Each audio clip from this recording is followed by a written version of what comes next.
புதுச்சேரி அரசு போக்குவரத்து கழக ஒப்பந்த ஓட்டுநர்கள் மற்றும் நடத்துனர்கள் பணி நிரந்தரம் செய்ய வலியுறுத்தி 2வது நாளாக வேலை நிறுத்தம் செய்து வருகின்றனர். புதுச்சேரி சாலை போக்குவரத்து கழகத்தில் 265 பேர் ஒப்பந்த அடிப்படையில் பணியாற்றி வருகின்றனர்.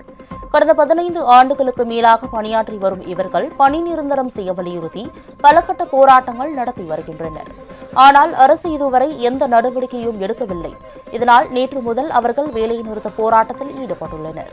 இதனால் பேருந்துகள் 2 நாட்களாக அரசு பணிமனையில் நிறுத்தப்பட்டுள்ளது.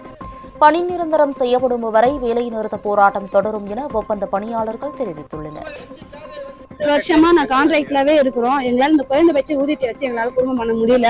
குடும்ப சூழ்நிலையும் இருக்கிற இந்த சொப்பமான வருமானத்தை வச்சு எங்களால் ரன் பண்ண முடியாது. ஆகையால எங்களுக்கு பணி நிரந்தரம் வழங்குற வரைக்கும் நாங்க வண்டி எடுத்து ஓட்ட மாட்டோம்.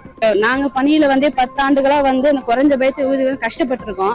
மறுபடியும் இப்போ ஒரு சுற்றறிக்கை ஒட்டியிருக்காங்க.